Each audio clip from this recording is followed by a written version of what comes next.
عیسیٰ نہ تھے، وہ اولاد پیغمبر محمد رسول نہ تھے، لیکن اپنا ایمان بچانے کے لیے وہ غار میں جا کر کے چھپے، تو ان کے در کے کتے کی یہ شان ہے۔ تو وہ غوث اعظم جس نے دین بچایا نہیں، توجہ، دین بچایا نہیں، صرف نہیں، وہ دین کو تجدید نہیں کی، نہ دین بچایا صرف، توجہ، نہ دین بچایا صرف، نہ دین کی تجدید کی، بلکہ کیا کیا؟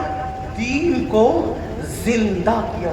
بے شک بے شک۔ دین جس نے زندہ کیا، تو وہ کتا جو اپنا ایمان بچانے کے لیے غار میں جا کے چھپے، ان کے کتے کی یہ شان ہو گئی، تو غوث اعظم سے جو نسبت پیدا کرے وہ غوث اعظم۔ کون غوث اعظم؟ جس نے دین زندہ کیا۔ صرف بچانے والے تو بہت ہیں، تجدید بھی بہتوں نے کی اور سب سراخوں، لیکن اسی لیے مجددوں کی فہرست بہت لمبی ہے اور قیامت تک ہوگی۔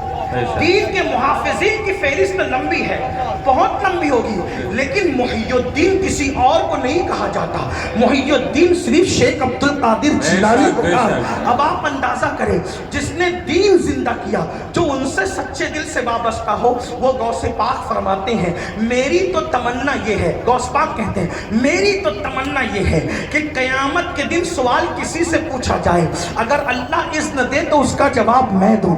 فرمایا میری تمنا یہ ہے کہ قبر میں سوال کسی سے پوچھا جائے، میں اپنے ہر مرید کا جواب خود دوں۔ میری تمنا یہ ہے، کاش اللہ مجھے اذن عطا کرے۔ اور غوث پاک فرماتے ہیں اللہ نے 70 مرتبہ مجھ سے وعدہ کیا، اے عبد القادر جو تیرا ہوگا میں اسے بخش دوں گا، جو تیرا ہوگا میں اسے بخش دوں گا۔ اب پتا چلا ہم جو کہتے ہیں نا کہ ولی قیامت میں کام آتا ہے، تو اپنی مرضی سے نہیں کہتے، قرآن نے کہا کہ ولی قیامت میں کام آئے گا، بلکہ اب حدیث سن لیں۔ اللہ پاک کے حبیب مصطفیٰ جان رحمت صلی اللہ علیہ وآلہ وسلم فرماتے ہیں اللہ قیامت کے دن اپنے ولیوں سے کہے گا اے میرے ولیوں، اے میرے دوستو، جاؤ اور جا کر کے جنت میں داخل ہو جاؤ۔ اے میرے ولیوں، تم نے تہجدیں پڑھی، اب میں تشریح کے ساتھ مفہوم کے طرح پیش کر رہا ہوں، تم نے تہجد پڑھی، تم نے رات رات بھر قیام کیے، ایک ایک پیر پہ کھڑے ہو کے ایک ایک قرآن ختم کیا، روزانہ روزے سے رہے،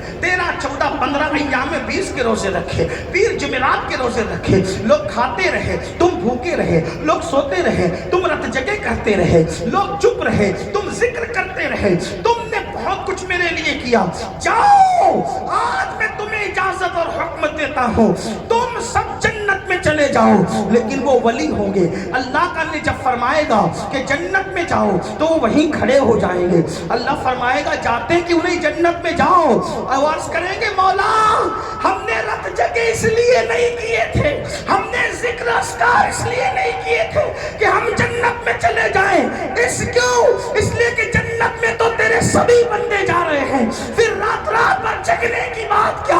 اللہ فرمائے گا چاہتے کیا ہو؟